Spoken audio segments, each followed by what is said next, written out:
In today's video, I'm going to teach you how to block an email or a contact in Freshdesk using some nifty built-in features such as spam marking and automation rules. Let's dive right in and make your Freshdesk experience a little more streamlined and free from unwanted clutter. Sometimes you may receive emails or messages from contacts that you no longer wish to engage with or deem as irrelevant.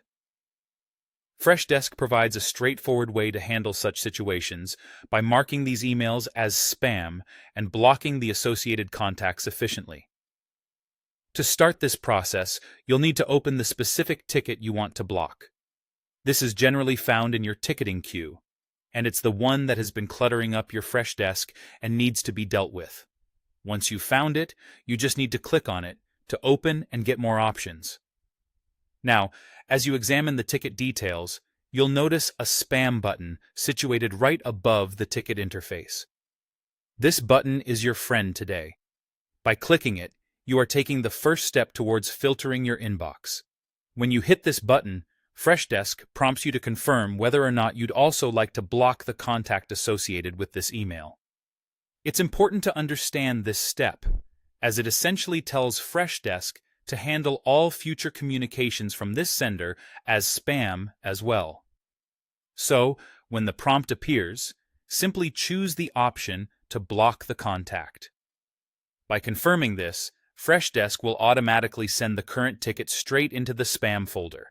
Besides moving it out of your main view, this action helps train Freshdesk to automatically treat all future emails from this sender as spam, effectively cutting off the communication chain from this particular source.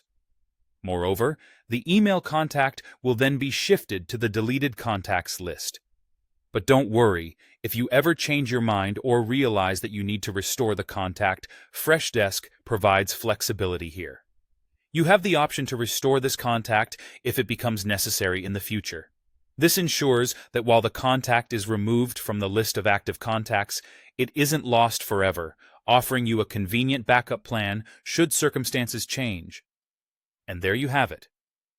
By using these simple steps and Freshdesk's built-in features, you can effectively manage your inbox, keep distractions at bay, and ensure that only important communications get your attention. Thank you for watching, and I hope this guide has been helpful to you. Don't forget to like and subscribe for more tips and tutorials. Have a great day, and keep your inbox clean.